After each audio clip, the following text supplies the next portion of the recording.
Olá, estudantes, tudo bem? Aqui é o professor Denis e essa é mais uma aula do nosso curso de Inteligência Artificial. Essa é uma aula teórica. Nós iniciaremos o nosso estudo sobre aprendizado de máquina, falaremos um pouco sobre o que é isso e falaremos um pouco sobre previsão. A bibliografia da aula de hoje é principalmente o curso de Inteligência Artificial lá de Stanford, que está disponível aqui nesse endereço, mas também o livro do Russell e do Norvig de Inteligência Artificial. Então vamos lá? Bom, o que a gente já estudou? A gente já viu quais são as possíveis definições de inteligência artificial e de agente inteligente. A gente também já discutiu o teste de Turing, que é aquele teste que serve para tentar identificar uma inteligência artificial, já que definir ela não é fácil. A gente também verificou o que envolve inteligência artificial. E, de um modo geral, a gente viu como a área de inteligência artificial é ampla e complexa. O que significa que a gente tem que avançar sobre o nosso conhecimento de inteligência artificial aos poucos. O que a gente vai ver nessa aula? Nessa aula, a gente então vai começar a ver o que é aprendizado de máquina, tudo bem? Sem entrar em rede neural, nada disso, aprendizado de máquina. Para isso, a gente vai ver o que significa fazer previsão, regressão, classificação e outros tipos de previsão. A gente vai fazer uma coisa muito importante nessa aula, muito importante. Antes de fazer um programa prático usando alguma biblioteca de inteligência artificial, você precisa conhecer quais são as terminologias e os conceitos envolvidos. Senão você roda aqueles programas todos e não entende nada do que está acontecendo. Então a gente vai ver aqui alguns termos que são fundamentais para você poder depois fazer uma implementação prática de qualquer sistema de aprendizado de máquina, seja ou não com rede neural. A gente vai ver os termos como score, os pesos, os features e assim por diante.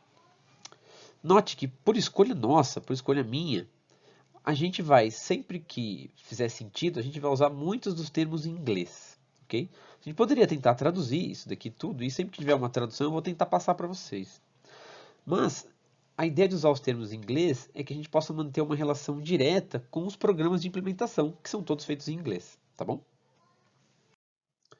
Bom, então, aprendizado de máquina é o processo de pegar dados de treinamento e transformá-los em um modelo. Esse modelo a gente vai chamar de preditor, ok? Então veja, aprendizado de máquina é o processo em que eu, a partir de dados de treinamento, construo um modelo, certo? O ponto de partida, então, do aprendizado são sempre os dados, são sempre a entrada. E a partir dos dados de entrada é que a gente classifica o aprendizado de máquina. Basicamente em dois tipos: aprendizado supervisionado e não supervisionado. Quando o aprendizado é não supervisionado, os dados fornecem só as entradas. E a partir das entradas, o nosso modelo vai se adaptando. Já na aprendizagem supervisionada, você dá exemplos do que fazer para o seu modelo. Então você fornece algumas situações de entrada e saída e diz o que você espera daquele modelo. Para essas entradas eu gostaria dessas saídas, para essas entradas eu gostaria dessas saídas. Então é óbvio que um sistema de aprendizagem de máquina supervisionado vai ter condição de fazer previsões melhores a princípio. Vamos falar um pouquinho mais sobre isso. Então, a aprendizagem supervisionada, ela usa exemplos em que a gente conhece as saídas desejadas para diversas entradas. Então, por exemplo, eu quero fazer a identificação de caracteres específicos em uma carta escrita à mão. Então, o que eu vou fazer é tentar passar para o meu algoritmo, para o meu modelo, como geralmente é escrito à mão a letra A. Vários exemplos. De modo que depois, quando ele calcular ali, olhar aquela imagem da carta, ele perceba que aquilo é um A parecido com o que ele já viu, tá bom? Já na aprendizagem não supervisionada, não são usadas apenas entradas, não tem saída de exemplo. De modo que essa aprendizagem, geralmente, ela é utilizada para criar modelos não de previsão, mas de classificação e separação. Então, você aprende a classificar e separar os seus dados, as suas entradas, a partir dessa aprendizagem não supervisionada. É claro que, às vezes, classificar é justamente o que você precisa para fazer algum tipo de previsão, mas não é uma previsão direta, tá bom? Porque ela não tem exemplo do que fazer, né? Então, um exemplo disso é a identificação de diversas fotos.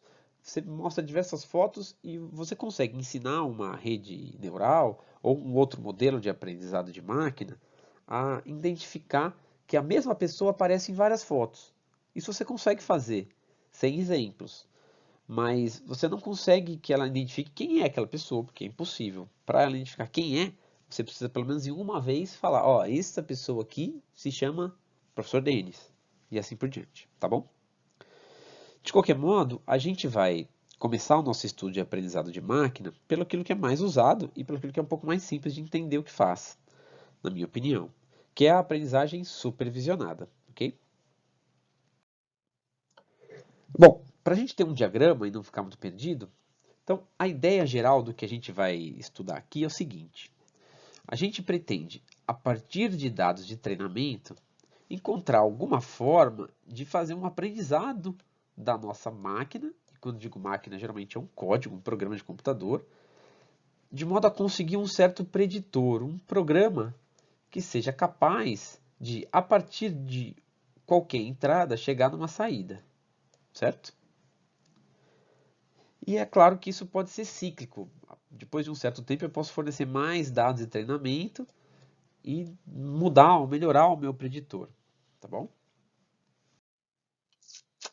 Então, um exemplo supervisionado de aprendizado de máquina é um par simples de entrada e saída. A gente aqui vai sempre chamar a entrada de X, ok? E sempre chamar a saída de Y, a não ser que a gente explicitamente diga que não é isso, tá bom? Então, nesse sistema simples, a esses Ys não são as saídas previstas, mas são as saídas verdadeiras. Aquelas que eu gostaria que minha máquina fosse capaz de prever a partir da entrada X. Então, por exemplo, né, se for um sistema de, como se fosse uma função, então eu digo, ó, sempre que a entrada for 1, eu quero que o meu preditor dê 2 na saída. Sempre que a entrada for 3, eu quero que o meu preditor dê 8 na saída. Sempre que a entrada for 7, eu quero que dê 20. E vou passando esses exemplos para o meu preditor, de modo que eu imagino que depois de bastante tempo ele aprenda qual é a regra do jogo. E mesmo que depois eu dê como entrada uma, um X que não estava dentro dos dados de treinamento, ele seja capaz de dar uma saída dentro daquilo que eu espero, tá bom? Um outro exemplo, para não ficar só numérico, porque isso aqui não é um problema puramente numérico, é, por exemplo, né? Aqui eu tenho uma série de palavras que são substantivos. E aí, a ideia é que ele identifique quais são nomes próprios e quais não são nomes próprios. Muito mais difícil, não é? Imagina fazer isso sem um aprendizado supervisionado. Então ele olha a casa e fala, não, isso não é um nome próprio. Aí, Denis, isso é o nome de uma pessoa, um nome próprio. Pote, não, não é um nome próprio. João, sim, é um nome próprio, é o nome de uma pessoa. Quem sabe com o tempo, dependendo do tipo de aprendizado que você desenvolver e como você tratar essas entradas, a máquina vai ser capaz de fazer isso sozinha, tá bom? Bom, os dados de treinamento, então, a gente vai chamar eles de DTrain, ok? De novo, para tentar manter uma analogia com o inglês aqui, porque vai ajudar. É o Data Training. Então, os dados em inglês DTrain são um conjunto de exemplos. Dentro desse conjunto de exemplos, é bom que você saiba já que repetições são permitidas. Isso não é muito importante, tá bom? Se, se dentro dos seus dados de exemplo tiver de novo 7 e 20, isso não vai atrapalhar o seu sistema de aprendizado de máquina de um modo geral. Só vai deixar a sua entrada maior do que poderia ser. Mas essa repetição não é um problema, não é o que você precisa se preocupar. Mas o que a gente então sabe é que os dados de treinamento formam uma especificação parcial do comportamento desejado do preditor. Por que parcial? Porque se ela for total, eu não preciso do preditor, certo? Se todas as opções possíveis já estão tabeladas, para que eu estou fazendo um sistema de aprendizado de máquina? Então, o que eu sei é que eu tenho parte das opções de entrada tabelada, né? Para tentar ajudar o meu preditor a conseguir as saídas daquelas que não estão tabeladas. Então, por exemplo, aqui, a entrada 2 não está tabelada. Será que o meu preditor vai ser capaz de, com a entrada 2, dar o resultado que eu espero? Tudo bem? Bom, então a gente está falando muito de preditor, né? Então vamos definir ele aqui também. E usar uma letra para a gente carregar ela ao longo do curso. Então, o preditor, para a gente, vai ser uma função, e a gente vai chamar ele de f, tá bom? E essa f é uma função que mapeia, portanto, uma entrada x para uma saída y, certo? Não sei como, não importa por enquanto. O que importa é que cada entrada x, o preditor f vai dar uma saída y. Se ela vai estar certa ou errada, depende do quão bom ficou o meu preditor. Mas para ele ser um preditor, ele tem que ser capaz de fazer isso, pegar um x e devolver um y, tá bom? Em estatística, né? Só para fazer uma relação, o y é conhecido como resposta e o x, que pode ser um vetor real, claro, é conhecido como uma covariável. Mas isso é só para se você já estudou isso em estatística antes. Bom, a gente viu o que é previsão, mais ou menos, mas para a gente entender melhor, é bom ver quais os tipos. Seguindo aqui o curso lá de Stanford, ele classifica em 5 tipos de previsões. A primeira é a regressão. Então, uma coisa importante, a coisa mais importante sobre isso, sobre essas previsões, é que elas têm a ver com a saída, certo ou não? Com o tipo de saída que o preditor vai dar. Então, numa regressão, a saída y pertence aos reais, ou seja, a regressão é um tipo de previsão cuja resposta é um número real, certo? Então, por exemplo, eu posso tentar determinar a idade de uma pessoa a partir da imagem dela. Isso é possível, está até aqui nessa referência. E isso é uma regressão, né? Então, regressão não é só pegar um conjunto de números e transformar em outro, descobrir qual é a curva. Uma regressão também é fazer isso, encontrar, por exemplo, a idade de uma pessoa a partir da imagem. Mas a idade da pessoa vai sair um número real quebrado ali, certo? No máximo vai sair, depois você pode tentar arredondar esse número real para ele ficar separado em dias, ou em horas, ou em minutos, em segundos, sei lá. Mas o preditor vai dar um número real, certo? Um outro tipo é a classificação binária. Aí é muito diferente. Na classificação binária, o y pertence a esse conjunto aqui, ó, mais um menos um. Ou seja, ele só tem duas saídas. Na classificação binária, ele tem que dar a resposta certa ou a resposta errada. Geralmente a resposta certa é mais um, a resposta errada é menos um, certo? Mas pode também separar, né? Então, por exemplo, uma classificação binária que a gente vive o tempo todo é determinar se um e-mail é ou não spam. Os nossos servidores de e-mail têm caixas de spam fazendo isso o tempo todo. Quando ele desconfia que um número é spam, ele sobe lá uma flag de spam e coloca ele para o outro lado. É uma classificação binária. Ele não fala assim, mais ou menos spam. Ou é ou não é. Tudo bem? Há outro tipo de classificação que existe, é uma classificação em multiclasses, em que o y ele é uma categoria. Então, por exemplo, né, eu posso fazer uma classificação e determinar a forma de um objeto em uma foto. Então, em vez de só ter 1 e 2, eu tenho várias classes. Então, eu tenho a classe dos quadrados, a classe dos retângulos, a classe das elipses, dos círculos, dos hexágonos, dos pentágonos e das nuvens. Depende do tipo de forma que você deseja que ele classifique, tá bom? Forma de seres humanos, de animais, de objetos, de paisagens e assim por diante, tá bom? Então, de qualquer modo, é uma classificação. Ele separa, ele fala, ó, isso aqui é um bicho. Ou então, ó, isso aqui é um gato, isso aqui é um cachorro. Então, é uma classificação, é sempre uma classificação, tá bom? Um outro tipo de previsão é uma previsão tipo ranking, que é ranquear, né? Isso a palavra já está em português. Você já deve imaginar, né? Então, uma classificação do tipo ranking, o y é uma permuta, ou seja, se o x for em 4 números, o y vai devolver 4 números, certo? Se o x for em 4 países, o y vai devolver 4 países. Só que ele vai devolver em outra ordem. E ele vai tentar identificar essa ordem por algum motivo, por alguma razão, né? Então você pode tentar ranquear quais são os países por maior população ou maior PIB. Você pode tentar ranquear palavras por complexidade ou por uso. Você pode ranquear praticamente qualquer coisa. Os maiores números, os menores números, que é o ranking mais simples que existe, certo? Fazer uma lista crescente ou decrescente a partir de uma lista aleatória, e assim por diante. Então, ranquear é classificar de modo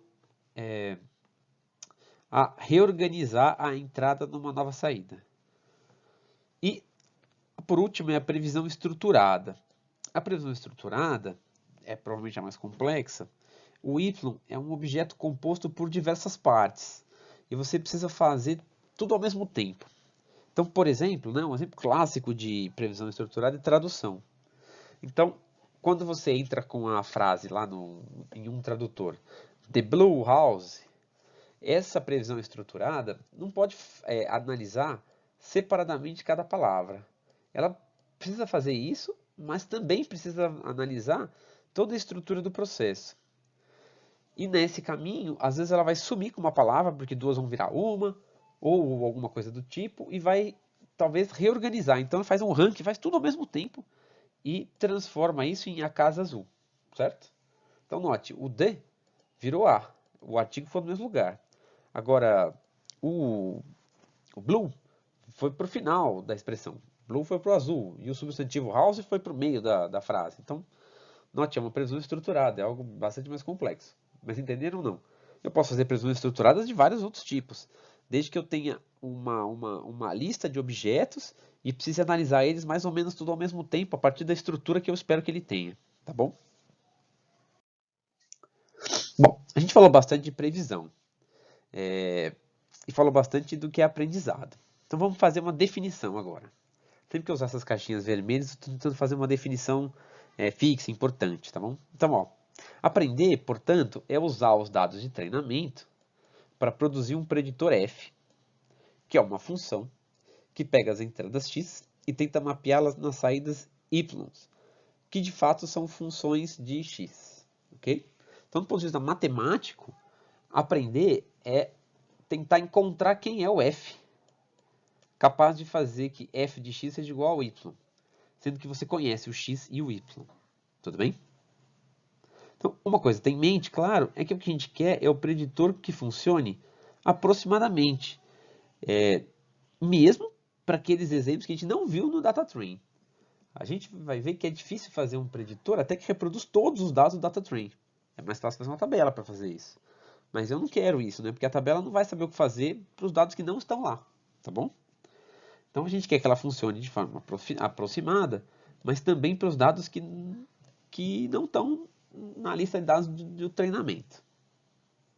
Então, com isso entendido, a gente vai se concentrar agora em examinar quem é o F, tá bom? O que é um preditor. E sem pensar muito como que funciona o aprendizado desse preditor, mas primeiro entender como o preditor funciona. Como é que a gente vai fazer para identificar como escolher um preditor? Primeiro tem que entender como ele funciona, tá bom? Depois a gente volta para a aprendizagem de F.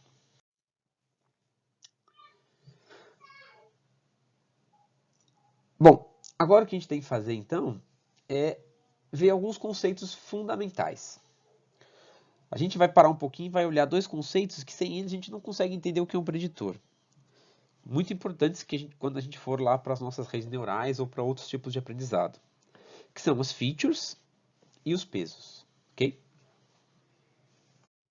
Bom, agora a gente vai ver o que é feature, e talvez essa seja a parte mais importante dessa aula, então presta bastante atenção. Então, features, que você pode tentar traduzir como recursos, ou atributos, características, depende do contexto,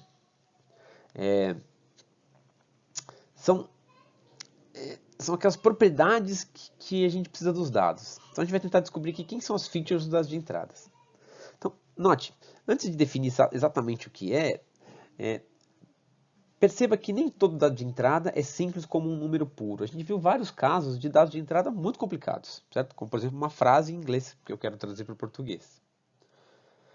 Ou uma imagem, ou um vetor de números. Às vezes eu vou fazer isso com um vídeo, né? Uma curva, né? Uma resposta ao degrau de um sistema de controle, uma resposta em frequência de um circuito, e assim por diante. O próprio design de um circuito, o design de uma peça, não é? Então, é importante extrair dos dados de entrada as informações que são provavelmente, e esse provavelmente é a parte mais difícil de entender, de garantir, mas que são provavelmente mais relevantes para o aprendizado do preditor, certo ou não? Então, quando o dado é só um número, é óbvio, você vai passar esse número para o seu preditor para ele se virar. O seu x é um número, então pronto, passa esse número para o x e para o f e pronto. Mas às vezes não é tão simples assim, não é? A gente vai ver alguns exemplos. Então, essas informações importantes, muito relevantes para o aprendizado do F, para que o modelo F se torne cada vez melhor, cada vez mais capaz de descobrir qual é a saída Y a partir da entrada X, é a que a gente chama de feature, ou atributo, recurso ou característica. Então, os features, uma coisa importante, elas são propriedades mensuráveis dos dados de entrada que a gente pretende analisar, certo? Então, são propriedades mensuráveis dos dados. Não adianta ser uma coisa que eu não consigo mensurar, que eu não consigo transformar em coisas numéricas. Então, para desenvolver um sistema de aprendizagem de máquina, a gente precisa obter essas features a partir das entradas. Porque são as features das entradas que vão ser usadas para treinar ou para determinar quem é o preditor. Obter os features a partir da entrada é o que se chama de extraction, ou extração de features, tá bom? Então a gente vai ver um pouquinho o que é extração de feature. Mas eu não vou ensinar vocês a extraírem features só com alguns exemplos, porque isso é uma arte, como se diz no jargão da área, tá bom? Porque ela requer muita intuição sobre a tarefa e também sobre como o preditor funciona e é capaz. Então, muitas das vezes, quando você faz um sistema de aprendizagem de máquina e ele não funciona, é porque você fez escolhas ruins nas suas features. Se você trocar suas features, passa a funcionar, tá bom? E geralmente o que se faz não é isso, é ficar tentando corrigir qual é o algoritmo do sistema de aprendizado. Bom, o princípio geral de escolher uma feature é que ela deve representar as propriedades de x que podem ser relevantes para a previsão de y, tá bom? Então é isso. Os features têm que representar aquilo que está no x que é importante para prever o y, certo? Via de regra, não há problema em adicionar features que se revelem irrelevantes. Uma vez que o algoritmo de aprendizado pode resolver isso, ele pode, a partir do momento que ele percebe que aquela feature está aleatória em relação à saída, ela não faz nada em relação à saída, ele vai acabar desprezando aquela feature sem querer. Sem querer não, mas aos poucos ele vai desprezando aquela feature. Mas colocar features inúteis faz com que você precise de mais dados, porque o seu sistema de aprendizado precisa de um monte de dados para perceber que aquela feature não está fazendo nada. Se você já sabe isso de antemão, não ponha ela, tá bom? Bom, tá ficando complicado, né? Por enquanto tá tudo muito nebuloso, a gente ainda não viu nada como nada funciona. Vamos tentar ver mais alguns exemplos para entender o que essas features fazem. Então, no reconhecimento de caracteres, por exemplo, as features podem incluir histogramas contando o número de pixels pretos numa certa direção, ou horizontal, vertical, diagonal, o número de orifícios internos. Então, para você descobrir, por exemplo, se é um D, ele tem um orifício interno só. Se é um B, ele tem dois. Então, se você passar o número de orifícios internos para o seu algoritmo de aprendizagem de máquina, aumenta muito a chance de descobrir que letra é, certo? Por exemplo, concordam ou não? Porque algumas não tem nenhum, algumas tem um, algumas tem dois. E aí ele já começa a classificar de forma mais interessante, certo? Porque ele não faz nenhum milagre, o seu algoritmo de aprendizado de máquina. Ele precisa das boas features para poder reconhecer o que é. No final, ele é uma função matemática, tá bom? No reconhecimento de fala, por exemplo. Então, as features precisam reconhecer taxas de ruído, duração do som, potência relativa, correspondência de filtro e tudo mais, se eu quiser tentar reconhecer um fonema. O A, o B, o C. O que diferencia cada um deles, né? Em algoritmos de detecção de spam, por exemplo, que a gente já citou esse exemplo, a sua feature pode ser olhar o endereço de e-mail e perceber se tem algum cabeçalho atípico. Então, quando o seu cabeçalho for .gov, é muito improvável que ele seja um spam, né? Se ele for .com ou .org, tem um pouquinho mais de chance. A estrutura do e-mail, o idioma, a maioria dos spams vem em certos idiomas. a frequência de certos termos, a correção gramatical do texto. Tudo isso pode te ajudar a descobrir se o que está chegando é um spam ou não, tá bom? E em controle, por exemplo, imagina que você quer fazer algum sistema de aprendizagem de máquina voltado para a teoria de controle. Então você vai precisar dar resposta ao degrau do seu sistema em malha aberta, talvez, da frequência de corte, da ressonância, ou propriedades mais simples, como a posição dos polos, o overshoot. Tudo isso é importante para você passar para o seu sistema de aprendizado se ele quiser fazer alguma coisa com aquele sistema de controle. Depende do que ele vai fazer, né? Se ele quiser saber se é estável ou instável, passar a posição dos polos é fundamental, certo? Bom, então a gente já entendeu qual é o objetivo dessas features, certo? Agora vamos ficar um pouco mais matemáticos. Então, o mais comum é que os dados de entrada, a partir dele, seja extraída mais de uma feature, né? É muito difícil que você, com uma feature só, faça tudo o que você quer, a não ser uma regressão linear. Mas do resto, você vai precisar de várias features ali. Então, quando você tem um conjunto de features, a gente chama isso de vetor de features, para ficar mais matemático, certo ou não? Então, cada posição do vetor de features é calculado por esse extrator de features, que é aquele cara que vai arrancar lá dos seus dados as informações que você quer, tá bom? A gente vai usar para esse extrator de features a letra φ minúscula aqui, tudo bem? Então vamos definir o vetor de features, ou vetor de atributos, ou vetor de recursos. Então, ó, dado uma entrada x, o seu vetor de features vai ser um certo φ de x. Esse φ de x é um vetor, portanto ele tem a primeira posição, o φ1 de x, o φ2 de x, o φ3 de x, o φ4 de x, até o φd de x, tá bom? Então para cada entrada x, que também pode ser um conjunto ou não, você vai obter um conjunto de features, certo? Mas cada feature, a princípio, pega toda aquela entrada x, ok? Então cada componente aqui, φj de x, representa uma feature isolada, tá bom?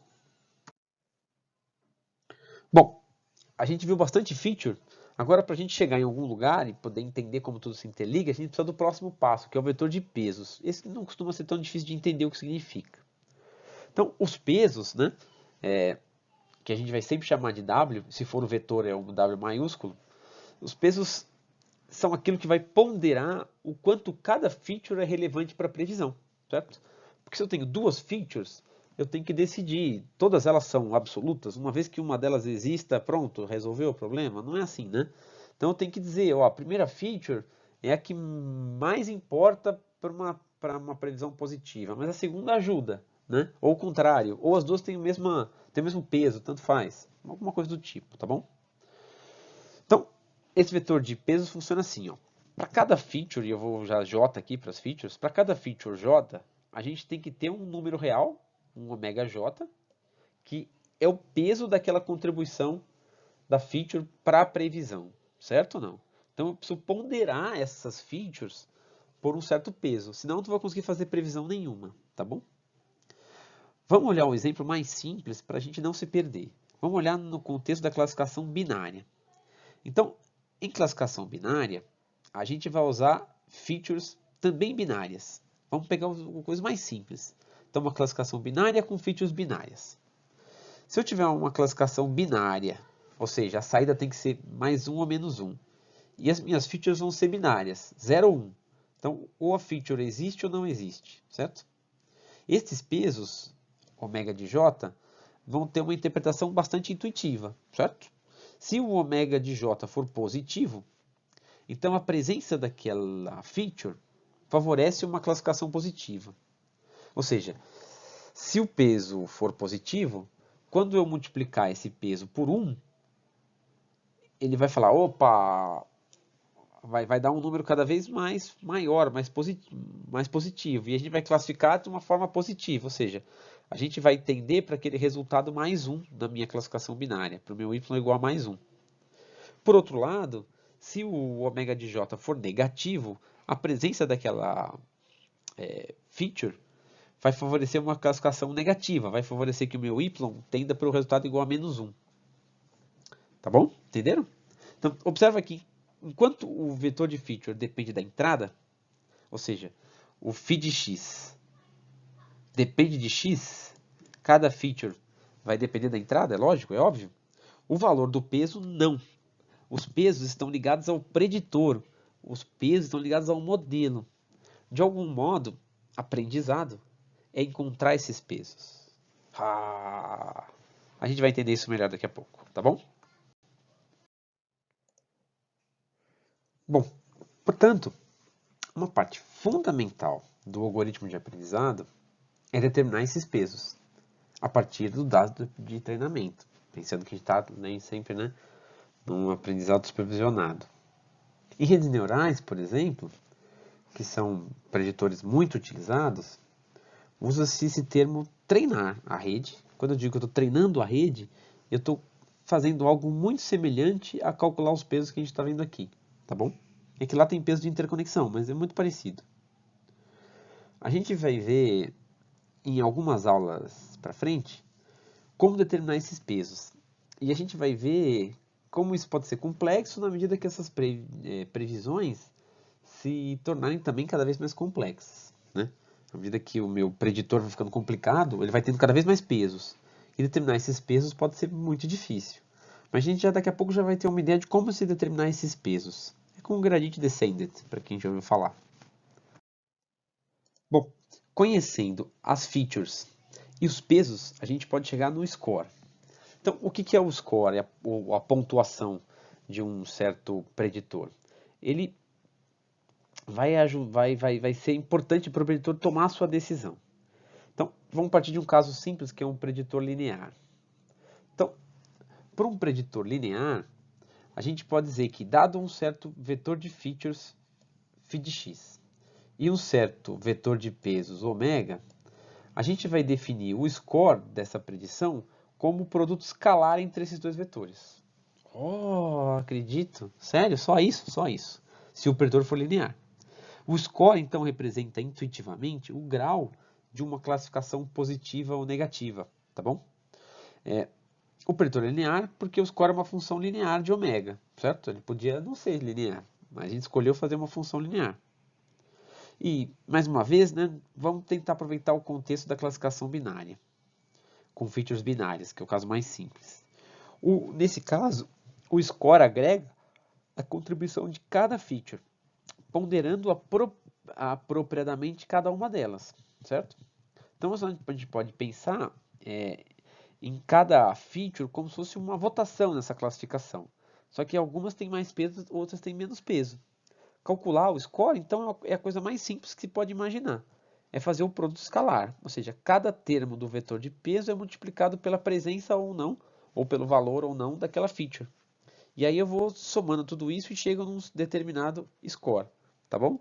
Que é essa somatória aqui, de cada termo multiplicado, certo? Tá bom?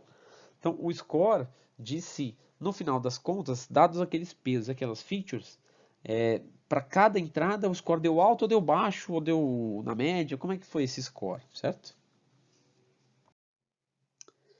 Bom, no caso então do preditor linear, tendo o score, a gente pode definir o nosso primeiro preditor. Olha que legal, chegamos na nossa primeira previsão, certo? Como fazer uma previsão então? O preditor linear ele vai fazer uma classificação binária da seguinte forma. Ó, eu vou chamar isso de FW, porque ele já está considerando os pesos. Ó. Então, o meu preditor ele vai usar o score, ou seja, ele vai pegar, vai fazer um produto escalar entre o vetor de pesos e o vetor de features, né? E a partir desse produto escalar, ele vai verificar o sinal. Se o sinal disso aqui for positivo, ele vai dar mais um, né? E então, por quê? Porque o sinal daqui foi positivo, certo?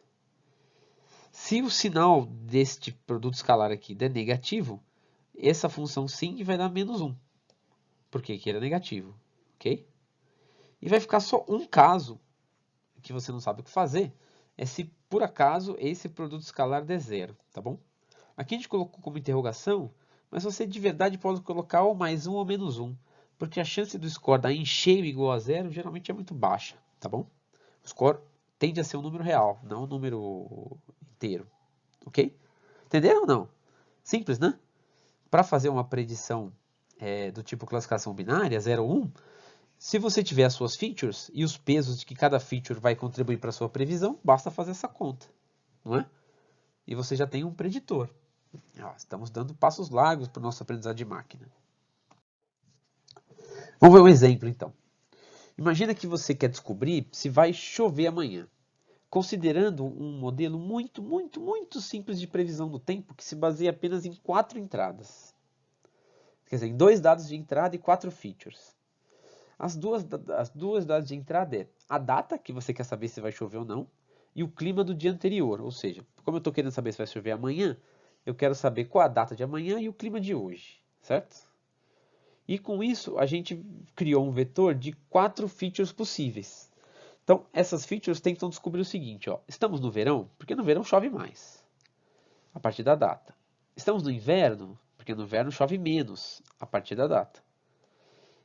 Choveu hoje? Porque geralmente períodos de chuva não são tão intermitentes. Eles duram por um certo tempo. Então, se choveu hoje, a chance de chover amanhã é alta. Agora, é mais alta, pelo menos. Agora, se fez sol hoje, a chance de chover amanhã é mais baixa, certo? É claro que isso é um modelo de previsão do tempo muito simplório, mas ele já carrega a ideia principal do preditor, tudo bem? Especialmente o binário, que é o que a gente viu. O que eu tenho, portanto, são um vetor de features e tem os pesos aqui, ó. Para cada um deles eu tenho um certo peso, tudo bem? O que esse exemplo pede é que a gente faça o papel do extrator de features, certo? Então, o extrator de features é um algoritmo relativamente simples. O difícil é definir os features, definir quais são. Mas extrair eles geralmente não é um problema. Então, nós, como extratores de feature, vamos verificar essa data e decidir se sim ou não estamos no verão, sim ou não estamos no inverno. A gente vai olhar o clima de hoje e decidir se sim ou não choveu ou sim ou não fez sol. Só isso, tá bom? Depois a gente vai usar o vetor de pesos que está aqui e vai fazer a nossa previsão do tempo. Vai chover amanhã sim ou não, tá bom? Usando uma classificação binária com features binárias também, certo? Vamos lá? Ó, tá aqui, ó. Tá aqui as nossas soluções para esses 4 entradas. Note que cada entrada é um conjunto. Então, como eu tenho 2 entradas, uma entrada é isso aqui, ó. Certo? Uma data e um clima. Então, a partir dele eu olho, ó. 31/7. 31/7, a gente tá no verão? Não. Tá no inverno? Tá. Estamos no hemisfério sul. Fez sol? Fez. Então, choveu? Não. Fez sol? Fez. Ok?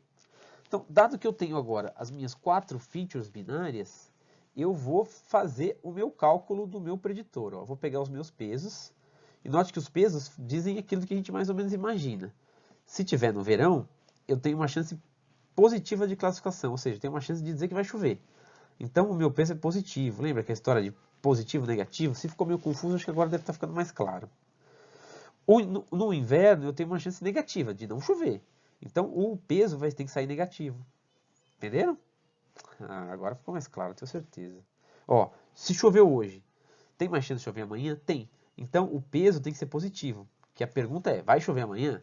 Ou seja, um resultado mais 1 significa sim, vai chover. Tá bom? E se fez sol amanhã, então tem que ser negativo. A chance é baixa de chover. A dificuldade, e que aqui eu não estou contando para vocês em como fazer, é dizer o valor. Tá na cara aqui quais tem que ser positivos e quais tem que ser negativos, mas o valor deles, aí é muito difícil. Aqui eu estou chutando para a gente ter um modelo para poder brincar. Mas o aprendizado de máquina tem a ver também com definir quais são esses pesos. Mas vamos fazer a conta desse preditor. Ó. Então, lembra que eu preciso fazer é o produto escalar entre o vetor de pesos e o vetor de features. É simples, né? O produto escalar vai ser o primeiro vezes o primeiro, mais o segundo vezes o segundo. Então, ó, 0,2 vezes 0, mais menos 0,4 vezes 1, mais 0,3 vezes 0, mais menos 0,5 vezes 1, certo? Ok? Então, quando eu fizer essa conta, eu vou ter menos 0,4 aqui, menos 0,5 aqui, e eu vou ter que dar o sinal, descobrir o sinal de menos 0,9. O sinal de menos 0,9 é menos 1. Portanto, o meu preditor diz que não vai chover não. Tá bom? Vamos fazer o segundo caso. O segundo caso, estamos no dia 5 de fevereiro. E foi um dia de chuva no dia anterior. Então, a gente está no verão? Não. Sim, estamos no verão, fevereiro. Estamos no inverno? Não, não estamos. Choveu, choveu. Fez sol? Não, não fez sol. Então agora eu vou fazer de novo o produto escalar entre o mesmo vetor de pesos. Note então, o vetor de pesos não muda com a entrada. O que muda a partir de cada entrada é o vetor de feature, certo? O vetor de feature muda com a entrada, né? Agora o vetor de pesos não. Faço o meu produto escalar. E aqui, o que vai acontecer então nesse produto escalar? Eu não deixei ele tão explícito aqui no exemplo, porque você já sabe fazer isso, né? Eu vou fazer 1 vezes 0,2, vai dar 0,2. 0 vezes menos 0,4, não dá nada. 1 vezes 0,3, vai dar mais 0,3. E 0 vezes menos 0,5, não vai dar nada.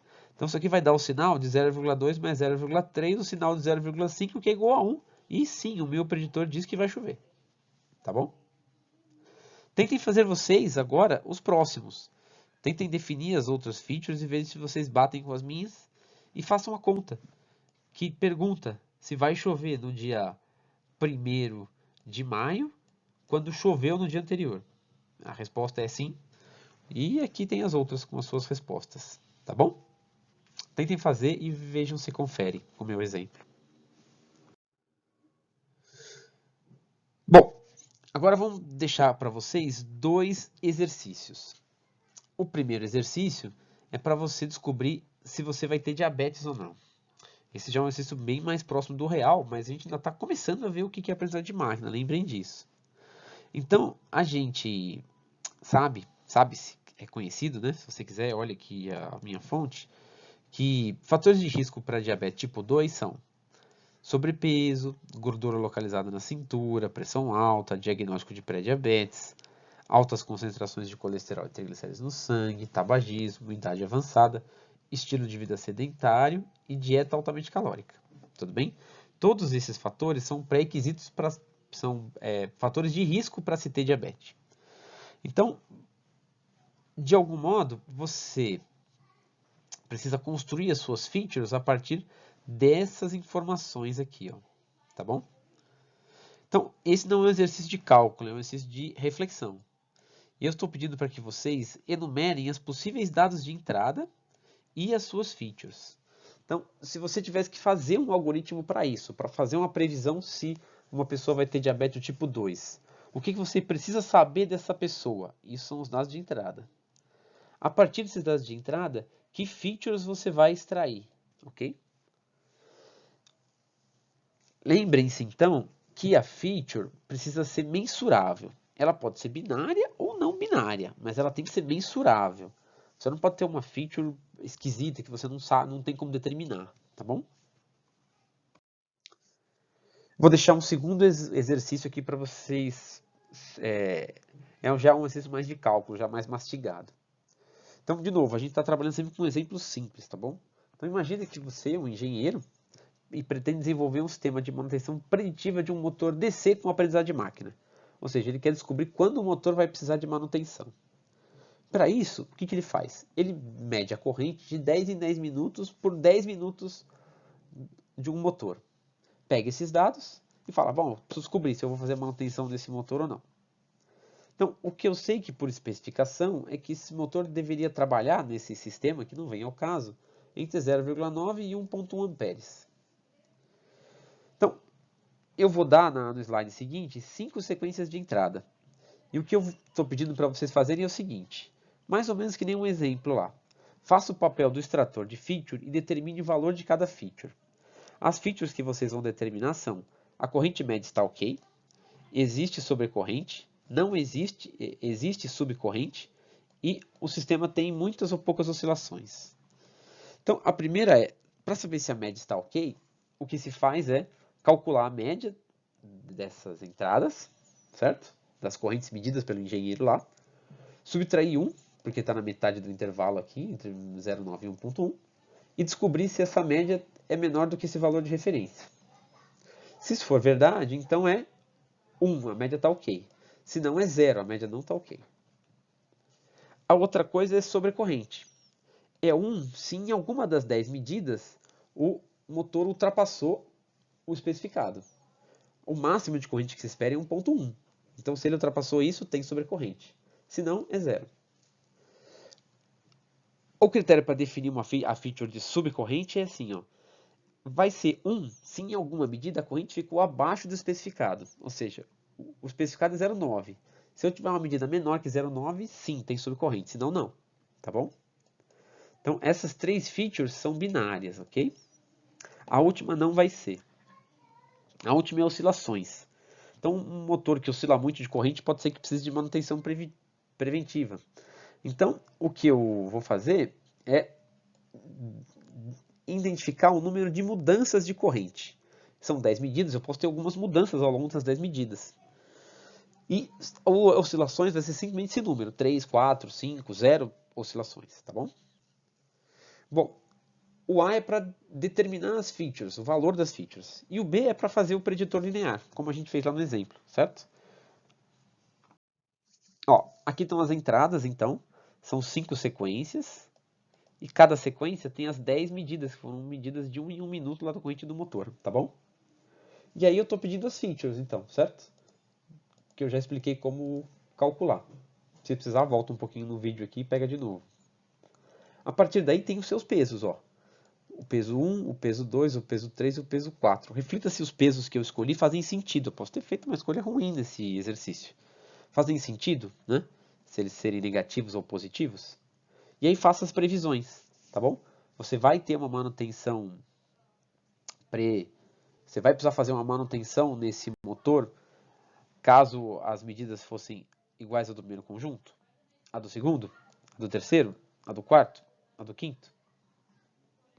Isso aí. Bom, caros alunos, esse não é um tema fácil e a gente teve que começar pelas beiradas, mordendo pelas beiradas, pegando alguns dos termos mais importantes e alguns dos conceitos mais importantes do que é um aprendizado de máquina. Mas a gente já está descendo no nível de fazer os cálculos, de fazer as contas, de chegar nos números. Então eu espero que tenha contribuído bastante para a formação de vocês e para vocês entenderem o que é uma aprendizado de máquina e como um computador faz uma previsão. É mais simples do que parece, mas também é mais difícil de certo ponto de vista. Até mais e bons estudos!